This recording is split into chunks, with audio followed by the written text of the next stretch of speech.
Bonjour, on se retrouve aujourd'hui dans cette nouvelle vidéo autour de la réalisation d'une table de salle à manger.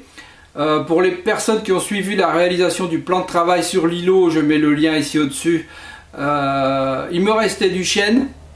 Donc j'ai fait un rapide calcul de ce qui me restait comme chêne, ce qui était acceptable ou pas, et un peu le style de table que j'avais en tête depuis très longtemps. Et donc j'ai réalisé une table, vous verrez un peu la façon de faire, avec un plan de travail en chêne massif. Enfin, tout est en chêne massif en fait, hein. Il n'y a rien d'autre que du chêne massif, et des insertions d'acajou dans ce chêne pour faire un pendant avec le plan de travail îlot, hein, que je vous ai mis le lien il y a quelques instants là juste au dessus. Voilà, donc la vidéo sera sûrement en deux parties, parce que je travaille pas très vite, je prends tout mon temps et c'est plus simple pour moi de faire des vidéos plus courtes. Et les montages sont de ce fait là plus rapides, la compilation plus rapide, enfin bref, tout m'arrange de ce côté là. Donc elle sera sûrement en deux parties. La première partie réalisation jusqu'au niveau des pieds, puis après on aura le montage du plateau et puis la finition, tout ça, ça sera dans la deuxième vidéo. Allez, c'est parti tout de suite, on y va sur cette table en chêne massif. Voilà, je commence par travailler le bois pour le redresser. Il n'y a pas trop à faire là, c'est quelques planches qui restaient du plan de travail précédent, du plan de travail de l'îlot. Là je vérifie sur un règle, c'est plus simple pour vérifier si c'est bien droit. Ensuite je vais passer tout ça à la raboteuse. Commencer par trouver la bonne hauteur dans les 80 et des poussières, hein. C'était une bonne largeur ça.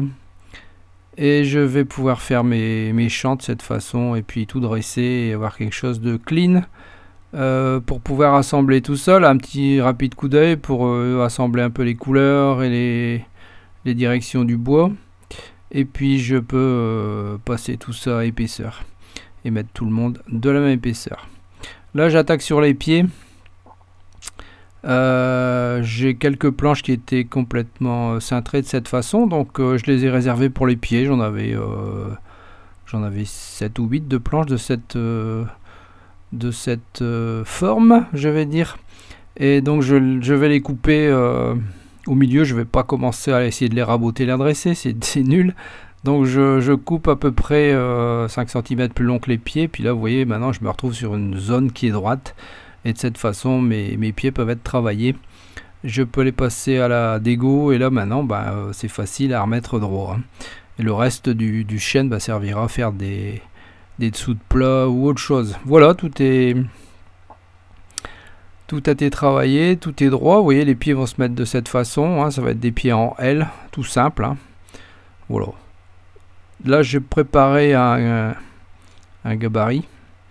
Donc en 2 pièces, donc il faut absolument que la machine soit bien vissée et que le serre-joint qui est au bout là, qui sert de butée, ne bouge pas bien sûr, hein. Donc il faut pas faire ça, là je m'en fous, il faut que ça soit bien fixé. Voilà, de cette façon je peux couper mes 8 morceaux de bois pour les pieds bien droits. Je mets contre, je mets mon petit serre-joint et je coupe. Voilà, nickel, j'ai des pieds tous à la même dimension. Voilà, les pieds sont prêts. Je fais toutes les coupes de bois, hein, mais voilà, ça finira à 75 qui sera la hauteur standard pour la table. Là je coupe également, je prépare les morceaux d'acajou qui vont être en insertion sur la table. Pareil, je les passe à la raboteuse et puis voilà quoi.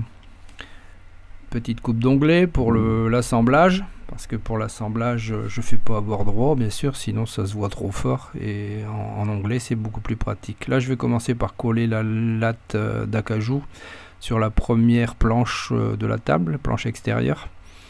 Je vais mettre quelques clous pour que ça bouge pas trop, et je vais pouvoir finir de serrer ça avec des serre-joints après un petit coup de nettoyage.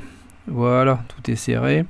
La petite dernière, hein, parce que j'ai pas les longueurs nécessaires. Idem, je fais la même chose, coupe d'onglet, 3 clous, des serre-joints, et voilà, ça reste à sécher. Donc voilà, là je trace l'emplacement des lamelles et je pose des lamelles sur chaque planche Là j'ai préparé des supports avec des morceaux de chaîne, hein. Ça va être les morceaux qui vont servir de jupe après.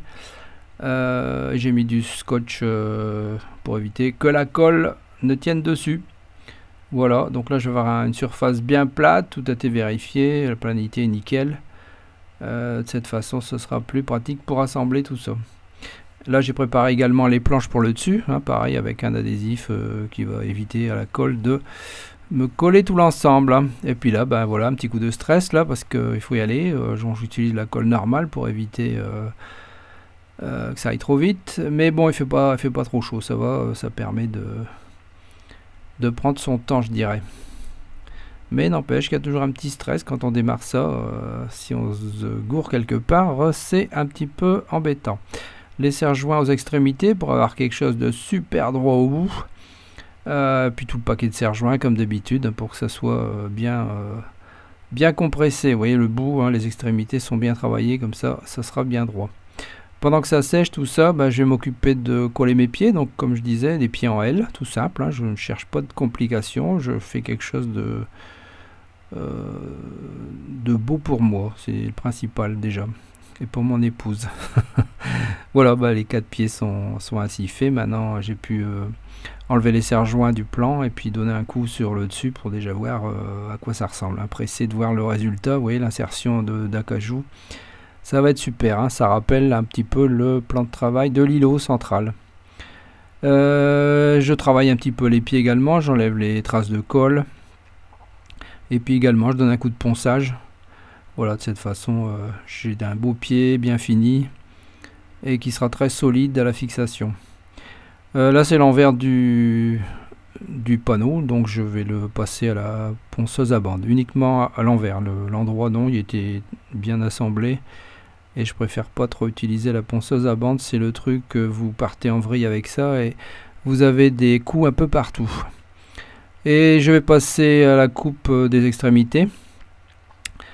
Alors je règle la profondeur de la scie et je mets, comme quand je fais ce genre de coupe précise, un adhésif qui va me permettre d'éviter de faire remonter les fibres du bois côté où ça doit rester nickel. Donc je comprime très bien l'adhésif et je peux poser mon guide et j'appuie, vous voyez ma main droite appuie verticalement vers le bas pour appuyer tout l'ensemble et je vais doucement pour que la coupe soit fine et le plus propre possible. Voilà, donc ça c'est le petit truc que j'ai trouvé pour éviter que ma ponceuse bascule, parce que si c'est une seule planche, là j'en ai rajouté une au-dessus légèrement en retrait et ça m'évite le balancement et de cette façon je peux bien enlever les petites traces noires qu'il y a sur le chêne. Voilà, puis je finis à la ponceuse vibrante et je peux bien peaufiner tout ça. C'est tout doux et tout beau. Et j'enlève le scotch. Donc le scotch, eh ben, pareil, on ne l'enlève pas n'importe comment, on l'enlève en tirant vers l'avant et vers le bas pour éviter de relever les fibres, hein, sinon c'est pas la peine de protéger si c'est pour tout bousiller en enlevant le scotch. Voilà, coup de papier de verre vers le bas également pour enlever les petites fibres. Parce que là, il n'y a pas de chanfrein à la table. Je fais pas de chanfrein, je vais casser juste l'arrondi. Je vais casser juste l'angle, pardon, et faire un léger arrondi tout doux. Voilà, donc là, c'est les premiers résultats. Donc je fais la même chose à l'opposé, hein, là où les planches sont un peu dans tous les sens. J'ai essayé de grignoter le maximum. Donc j'ai une table qui fera 1,44 m. Voilà, le reste du bois était pas beau là au bout. Et je pratique de la même façon pour éviter le basculement de la machine et d'avoir un bout affreux. Voilà ce que ça donne. Bah, c'est ce que je voulais, ça me plaît bien. Voilà, cette vidéo est maintenant terminée. J'espère que vous avez apprécié la première partie de cette table en chaîne. Vous avez vu un petit peu à quoi ça va ressembler à la fin. Dans la salle à manger, pour l'instant, c'est une table ronde, mais une table ronde prend beaucoup plus de place sur les côtés. Ça va me faire gagner de la place sur les côtés. Ça sera une table qui aura une capacité de 6 personnes. Ça me suffit largement, pas trop grande, d'une bonne largeur pour avoir quelque chose de bien